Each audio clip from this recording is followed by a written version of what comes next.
We're now live. This is Dr. Mounts. Welcome back. I've got some great unexplained friends with me tonight. We're going to be talking about UFOs, the UFO Congressional Hearing, the Pentagon briefing. We are a Top 25 Science Charts podcast.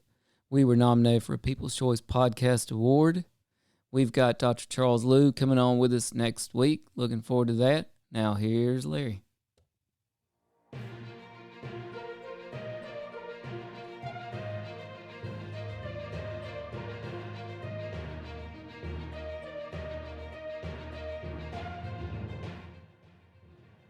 All Things Unexplained.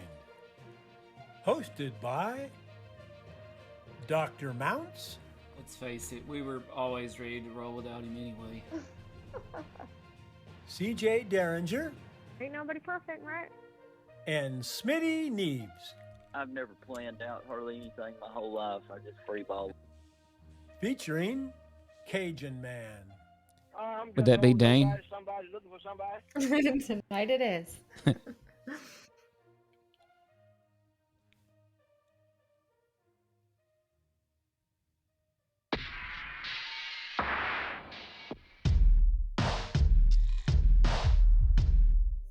Hello, all of our unexplained ones out there. We are back, and we're so lucky because this week the universe just put a little gift out there for us and brought Congress together to discuss the UAPs, unidentified aerial phenomena. Joining us tonight, we have our adventurer, Dane Beck, who has had his own UFO story.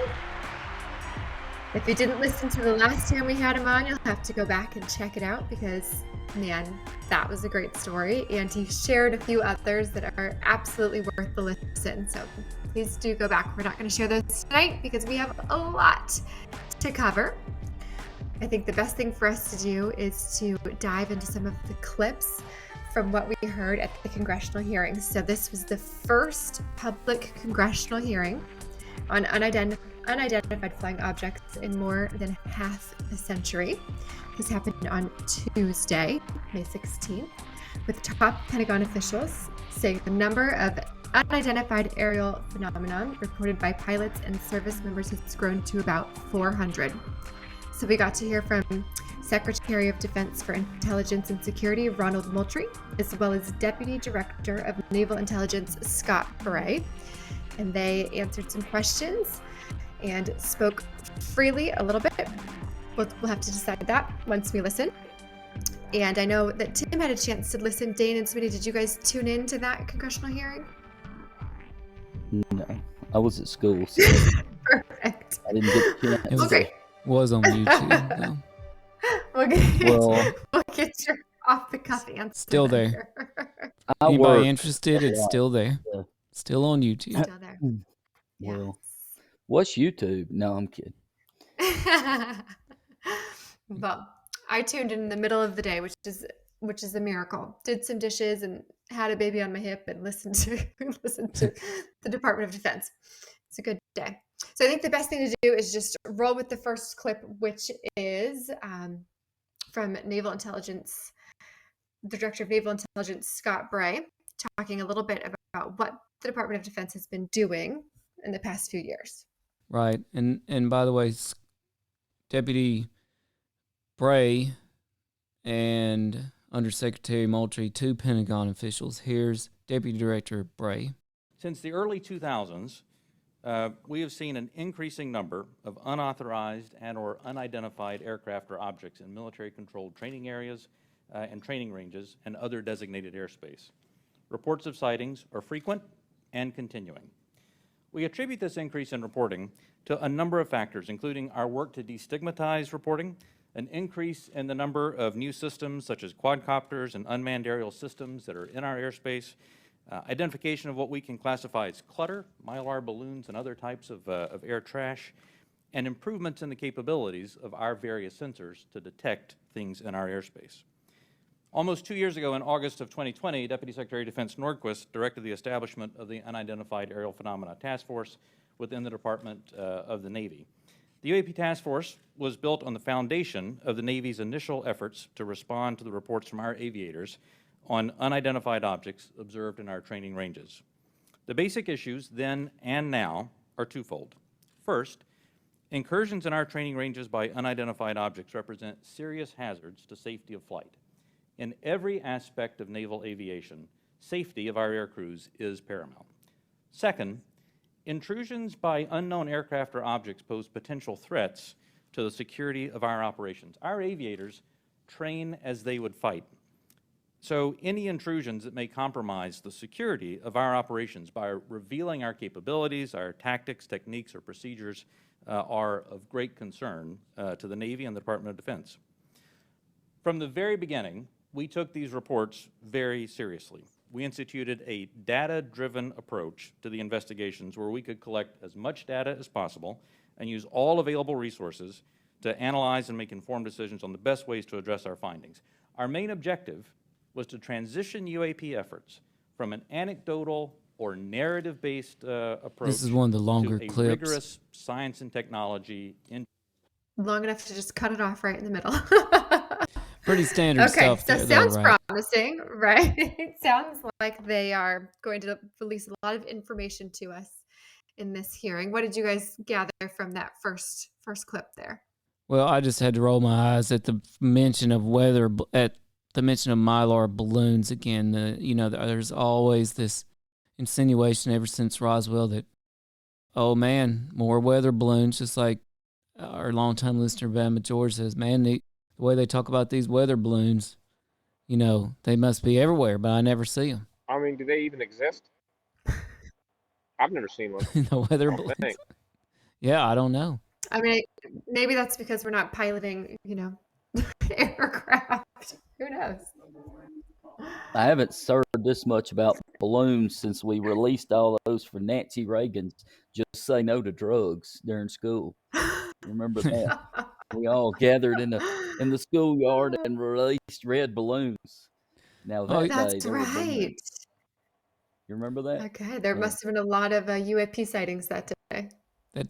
Probably was. There were a lot of Pennywise sightings that day. Well, that's true. We had a lot of kids that had some pretty bad issues after that day. All the balloons going. Hopefully not drug issues, though. That would be good. Yeah. I do think that it's strange that they say that they were worried about these things, posing a threat to our Air Force or whatever, when there's never been a reported collision of a UAP that I'm aware of with any Air Force jet or military plane that I know of. They saved that one for the closed session. Yeah, right. They actually did talk about that later. Mr. Trent Leonard says CJ was approximately -10 when the Nancy Reagan balloon release happened. So, well, excuse me, I was how does that make Speedy? I was a fetus. Okay. No. Well, I will say though, it got off to a boring start with Deputy Director Bray, though. But then, that one of the most exciting moments happened right after that. Yes. Yeah, so right after that, they dove right into showing a clip of a UAP outside of a naval aircraft, I believe. Yes. Inside Navy training airspace. And just to set the stage for this, I'm not going to play the video, but I do have a picture. I managed to capture a screenshot of the picture from the video. And it's basically the cockpit view of the pilot. And then, boom, zip. You can kind of tell something goes by, but it happens so fast that you just don't know. You don't know what it is. It happens so fast they can barely even pause it with the object on the screen. Here's a clip from that. Any given observation may be fleeting or longer. It may be recorded or not. It may be observable by one or multiple assets. In short, there's rarely an easy answer. For example, let me share with you the first video that we have here today, which shows an observation in real time. There it was. That's, in many cases, That's all that a report may There it include. is, And right in there. So I put the screenshot up. There it is, folks. This, by the way, was classified until Tuesday. Now, for whatever reason, can you imagine this video of this thing flashing by this FA-18, by the way, was classified until Tuesday. Did they estimate They had the enough speed? people say it was a balloon. They did not, I don't think, reveal the speed of the object. No, they did not. In fact, he used this particular object as an example of how hard it is to identify these objects by saying we see it on the screen for a split second, and that's all we have to go off of is this little picture right here. So what are we to do to figure out what that is? Oh, yeah. And, I find it makes it easier to look at it when you make it a little smaller. But they also brought up one point or insinuated that, very few people have ever flown in the cockpit of a fighter jet. And so not only is it difficult to ascertain the speed of something, the velocity of something in the air to start with, but put yourself in a plane, seeing something out the window, you're potentially moving incredibly fast. And then you have a video of it. Is the thing in the video moving super fast, or is that just you moving super fast past the object? You see what I'm saying? Okay, and then combine that. Well, you're moving super fast and they're moving super fast. What does that look like? So I think it can be very relative, and very open to interpretation, just very hard to interpret. Also, I feel like your judgment could be so swayed just based on what somebody told you. If somebody said to me, okay, that's an egg-shaped alien spacecraft falling into the ocean, I might be like, yeah, I could see that. And if somebody said, oh, that's my 4-year-old's balloon that accidentally got released at the birthday party, I'd be like, oh yeah, I could see that too. I have no idea.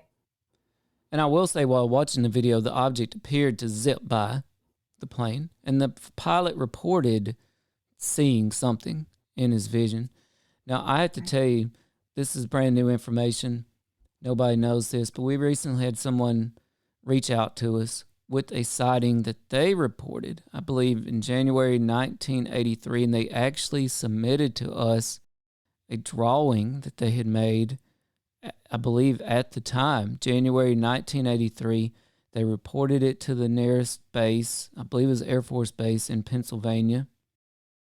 They even were on the news about it, and they were interviewed by somebody official from the Air Force or the Pentagon.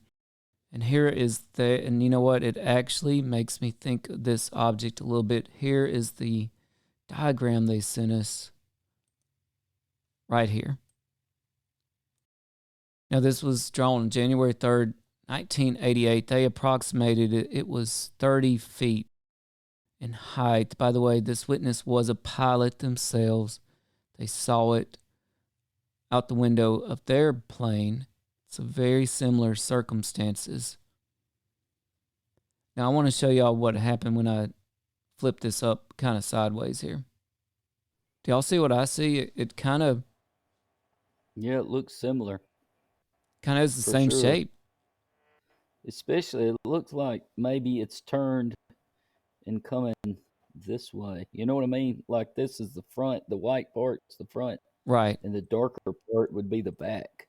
Mm-hmm. Instead of coming sideways, which I've always contested. You're talking about a pilot.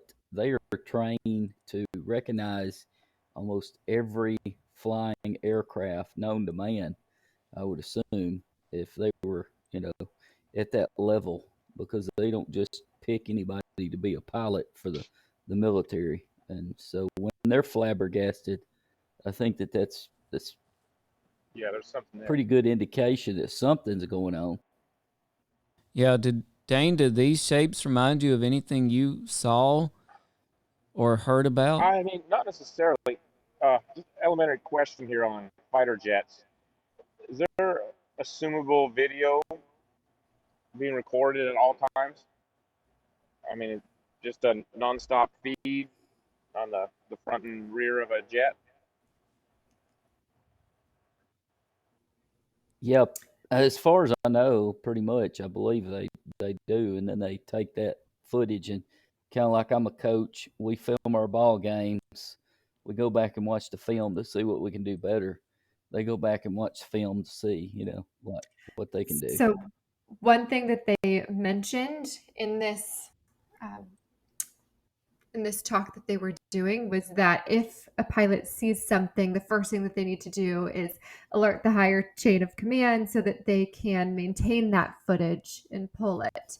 I don't think that they go through and look at all of the footage from these fighter jets, but if somebody says, hey, I caught something on camera, then they do make sure that they hold on to that footage. Well, that's true. It's kind of like we drove the bus. You had a camera on there. They didn't look at the footage unless you said, hey, something Yes. happened on our bus today. You might want to look. And then of course, our cameras were broke about half the time, but they would pull the footage and they would look at it. Yeah. But I just hard to believe that these guys are not seeing something because, like I said, they're so well trained to Right. recognize all these different things, and for them to be not able to tell what it is just pretty amazing if you think about it. Yeah. Yep. Well, speaking of cameras and being able to tell what things are, the next thing that Director Bray brought up was the infamous triangle UFOs that we have been discussing so much on our show and in the news in general. And he does offer an explanation for what they think that those might be. So Tim, play us that clip. We've also made progress in resolving the character of a limited number of UAP encounters. For example, let me show you a couple of another video and image taken years apart in different areas. In this video, U.S. Navy personnel recorded what appears to be triangles, some flashing, recorded several years ago, off the coast of the United States. This was recorded while the U.S. Navy ship observed a number of small unmanned aerial systems in the area. And importantly, the video was taken through night vision goggles with a single lens reflex camera. These remained unresolved for several years. But unresolved, no more. Yes. Because, yeah, they're drones. That was classified. That was classified. The fact that they're drones. Several years later, And here he is. and off a different coast, U.S. Navy personnel, again, in a swarm of unmanned aerial systems, and again through night vision goggles and an SLR camera, recorded this image. But this time, other U.S. Navy assets also observed unmanned aerial systems nearby. And we're now reasonably confident that these triangles correlate to unmanned aerial systems in the area. The triangular appearance is a result of light passing through the night vision goggles and then being recorded by an SLR camera. I can't help but wonder. So many questions. I know. Is there a lot more to this, to his words than what's on the surface, right? Swarms of unmanned aerial systems. Why are people swarming us with drones? And he's reasonably confident. Yeah, and you know what? This was part of my frustration with all this again, is that it continues to be just the Navy, right? Like, okay, the Air Force doesn't know anything. Army, don't know anything. Something tells me the Army and Air Force might know more than the Navy in all this. I mean, what are the odds that there's swarms of drones out in the ocean? Yeah, I wonder if there was like any aircraft carrier nearby. Well, I think it was recorded from an aircraft carrier, correct? Yes, I think so. And it backs up the theory that different branches of the military are experimenting with different types of technology against the other branches just to see how they'll react. Maybe somebody in the upper echelon knows what the real deal is, but you know, the people who have to react, the pilots, the people on the ground or what have you, they're not actually in the know on it all. Exercise. where only the Right. 1% actually know what's happening? Yes. Definitely. And to add on to that, I think that if that's a possibility, then maybe we're trying to convince other countries that these things are UAPs instead of new technology that we've actually Oh, that's developed. definitely some gamesmanship. That definitely could be the case. And that is something that they mentioned several times. They said, well, if we had the technology, you can understand why we wouldn't want to let our adversaries know. But in regards to these triangle UFOs, and I don't think that we have a clip of this, but one of the congressmen asked them and said, okay, you're saying that these are actually drones, and because of the night vision goggles and because of the type of camera that was used, the way that the light's reflecting makes them look like triangles. Have you tested that? Have you taken drones out? Have you used the night vision goggles? Have you taken pictures with the same cameras? And are you getting the triangle shape? And they said, we are aware of people who have tested that. Yes. But we're not aware that of they have studies tested it. that have Yeah, we're shown aware that. of studies. Okay. It just makes you, it just verifies the level of stuff they're not telling us is unreal. Like, one thing from the very beginning of this congressional hearing, and I felt it play out for most of the hearing. It only broke a few times. It seemed so choreographed. It seemed very choreographed.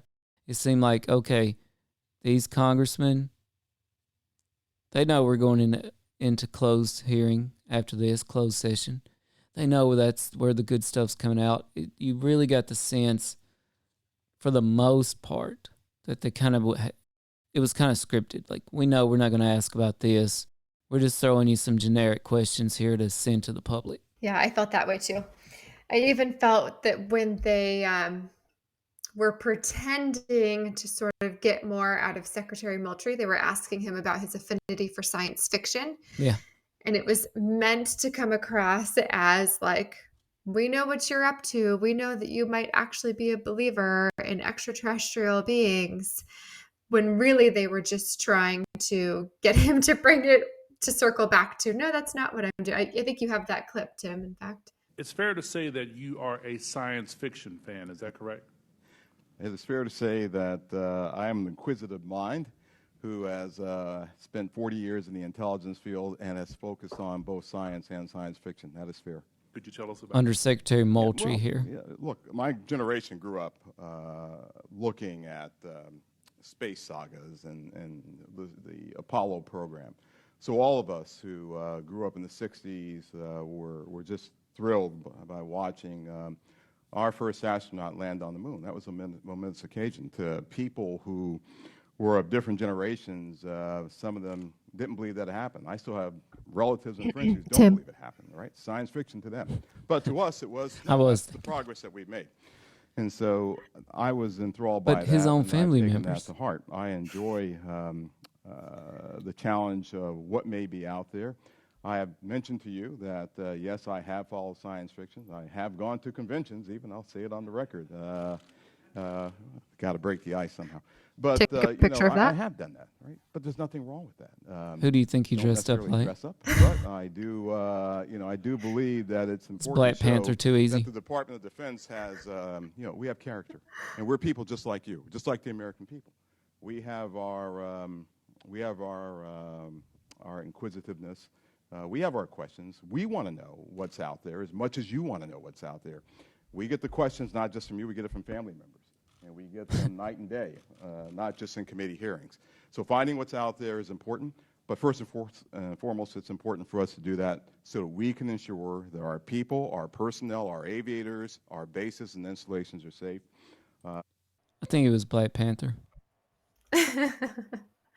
But I found it fascinating how his own family members are like, hey, cuz, we don't think we went to the moon. All right, we didn't go to the moon.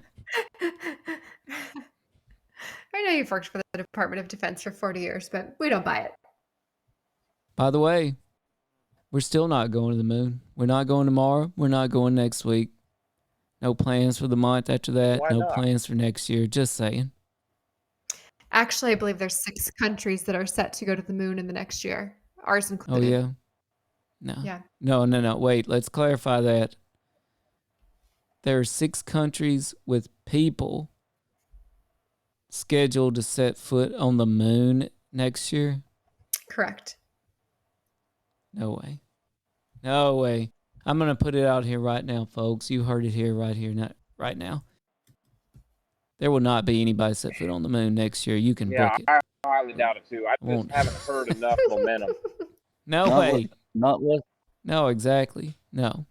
Japan, South Korea, Russia, India, the United Arab Emirates, and the United States all aim to send missions to the moon in the next year. But will they make Storm's it? hit That's me. what I the got headline to move is. location. Speaking of that. Unless the pipeline gets open, I guess we're going to stay here. I can't even drive to Disney World, much less the moon. Be safe over there, Dane. By the way, we were supposed to be joined by our military consultant, Mr. J, but he was under the weather tonight. Whoa, Dane changed locations quick. But I did think it was interesting how they threw a little shade at Undersecretary Moultrie for his Comic-Con appearances. We just went to a Comic-Con the other day, so. Well, that's a typical tactic, I think, is just discrediting them, initially, anybody who's had a sighting, making them sound, crazy or disillusioned. Right, making it to sound like you want this to be an extraterrestrial rather than some sort of technology here. That lightning storm was pretty cool in the back, but Oh, yeah. got a little... Yeah, you ran in quick. You took Trent's It got a little to close. not get struck by lightning while doing a podcast. Yep. Notice And down goes that our UFO sighting chances on live TV. none of us told you to go inside. We're like, well, we could get some good ratings. Well, they say only 1 in 10 people get struck by lightning actually die. You're willing to take those chances. All for the gram. Take one for all things unexplained. I guess. Well, once they got past his affinity for Comic-Cons, they moved into what sorts of domains that this department was looking into to look for these UAPs. And I was kind of laughing as I listened to which domains they were covering. I'll let Tim play the clip and you can maybe I did think this was fascinating. And thank you, Mr. Mulder, for breaking the ice the way you did. Appreciate that. The inability to understand objects in our sensitive operating areas is tantamount to an intelligence failure that we certainly want to avoid. This is not about finding alien spacecraft, but about delivering dominant intelligence across the tactical, operational, and strategic spectrum. So my question is, how can AIM-SOG lead to prevention of intelligence surprises? Sure, I'll start with that. So the goal of our effort is Undersecretary to Moultrie integrate it again. into what we already do on a normal basis, which is look for the unknowns, Congressman, as you stated in your opening remarks, across all domains. So we've been doing this for decades. Here's We've the been domains looking again. at the space domain, looking at space objects, looking at space weather, looking at space phenomenon. We've been looking at things in the air domain, and we, as you know, we and I'll talk more about this in classified session, but we have a very concerted effort to understand adversarial platforms and adversarial developmental programs, and we do that also in the ground domain. And of course, we're very interested in what happens in the underwater or sea domain, if you will, subsurface domain. Well, USO, unexplained submerged object. That about covers it then. The air, the land, the water, the space. It really does. I thought it was fascinating. He mentioned the water, though, and of course, Dane had a infamous sighting over the water himself. And there's a lot of ocean out there, as everybody knows, and there's a lot of vessels, in those remote parts of the ocean at all times. And there's a lot of sightings, a lot of people who say they see stuff. Surfacing from the ocean. In my case, my captain said on multiple occasions he watched UFOs hover over skipjack tunafish schools and basically suck them from the water into their vessel. That's my favorite UFO story of all time, by the way. Go back and listen to when we had Dane on before to hear that whole story. It's great. And when he said about the water domain, I couldn't help but wonder if he threw that in there because of some of our servicemen going on the record with 60 Minutes, for example, and other sources, other entities, and detailing these UAPs making use of the water, having the ability to equally move and traverse from air to water and back and forth, which, by the way, no other physical, and this comes into play later, what does physical mean, but no other physical earthly object that we know of has the ability to do that. No weather balloons, no drones. There is nothing else in existence that we know of that has the ability to seamlessly transition from air to water I did not know and that. back and forth. You would think Yeah, we've that's true. made That's something, but I mean, I certainly can't think of anything. Right. But there they are in the water domain looking for balloons. Yeah. It's all data though, right, CJ? All data. Yeah, they moved into data next, which, to me, this felt a little bit like, somebody asking, like, who do you share your Netflix password with? And you're like, well, share it with some, we don't share it with others. Some share their Hulu with me and maybe not with others. But they went into who do we share our intelligence data with in terms of these UAPs? And I'm not sure that we got a clear answer on this, but we'll go ahead and take a listen.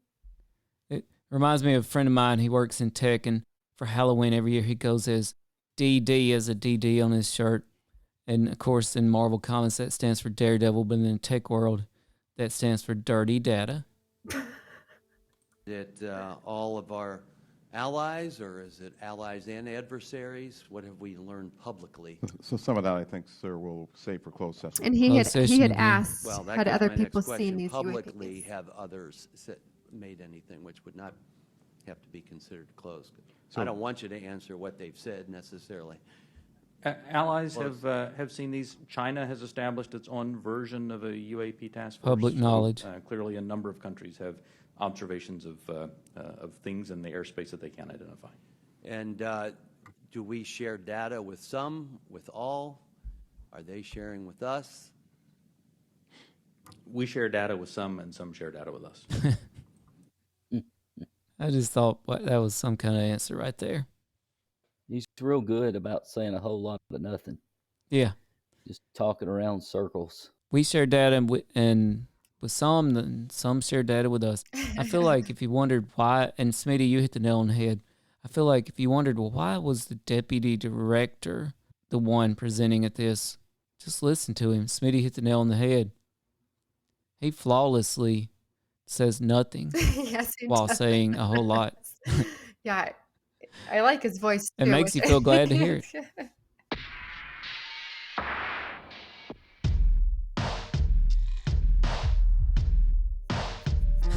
Yes, they did. They really did flawlessly say nothing they didn't commit to anything, which made me really love the next guy that got to ask questions. Oh, yes. Yeah, this guy, Representative Gallagher, I think was the only one of the entire hearing that was just like, screw it, I'm going to ask these questions. I'm never going to be invited back, but I'm going to do it anyways because this is my one and only opportunity. And he starts off asking about Project Blue Book and potential other projects. Yes. To be continued. You've been listening to All Things Unexplained. If you liked this podcast, please do give us a 5-star rating and leave us a review. If you would like to hear more All Things Unexplained, be sure to follow us wherever you listen to your podcasts. Our show depends on the support of listeners like you. To help keep us going, please be sure to visit patreon.com/allthingsunexplained. Our Patreon patrons get early access to podcasts, as well as exclusive audio and video clips. Or you can find us on Venmo under the business accounts. Just look for @Bigfoot UFO. Additionally, you can support us at buymeacoffee.com/unexplained. If you can't get enough of us, go ahead and check us out at allthings-unexplained.com. A special thanks to our producer, director, sound mixer, editor, and the man who wears far too many hats. No, seriously, he wears a lot of hats, Dr. Tim Mounts. Without you, we couldn't keep the lights on. Thanks for listening to All Things Unexplained.